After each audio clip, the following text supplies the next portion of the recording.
to pause before Unetane Tokef, and this is to share something in my heart. This is not a sermon, I promise, that's it. But a kavanah for this moment, and a call, an invitation. It's more than an invitation. It's a call to all of us.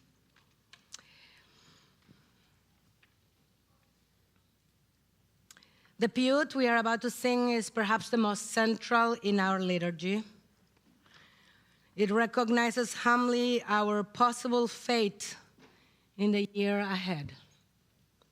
It recognizes that our destiny is in God's hands, as we learned from Rabbi today, that we relinquish control. It mirrors the words of Hannah that we read yesterday, Hannah's prayer. Adonai memit u'mechayeh, Adonai deals death and gives life.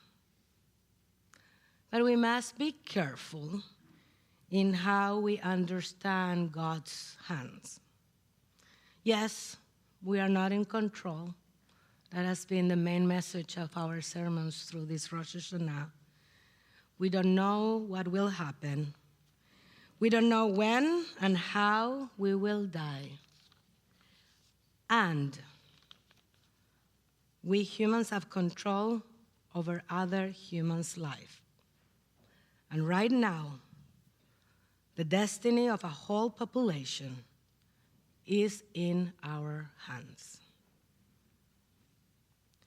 We will chant in a moment who will live and who will die, who by hunger and who by thirst. And right now, these questions can't be asked to God. We need to answer these questions. Sometimes it's not God's doing. It is our doing. And what is happening right now in Gaza is our doing. Almost 2 years since October 7th, we know that this war is not anymore about self-defense or response to the terrible atrocities of that terrible, dark, black day. Not even about bringing the hostages back, but it is a war with a clear vision of occupying Gaza, and it is a war of revenge.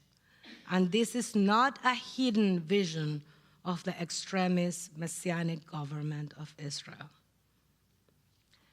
Rabbi Abraham Joshua Heschel, in speaking about the reasons of his involvement in the peace movement, writes, morally speaking, there is no limit to the concern one must feel for the suffering of human beings.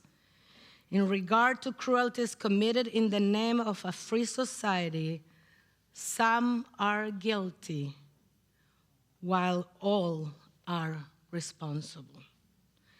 Heschel continues and says, I did not feel guilty as an individual American for the bloodshed in Vietnam, but I felt deeply responsible.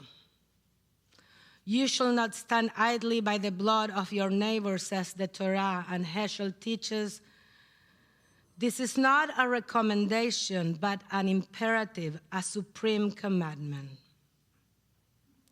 So as we are about to chant these words, who will live and who will die, who by hunger and who by thirst, let's remember it. It is not entirely in God's hands. It is also in our hands. And as an American Jewish community, we must speak up, joining the majority of Israelis who want this war to end right now. Tshuva, tzedakah, tefillah, says the piyut, can avert the severity of the decree. The suffering is already beyond our human understanding. But we can still do the work so this tragedy ends as soon as possible. May we recognize our responsibility. May we do our part, even if it is small, to end the suffering.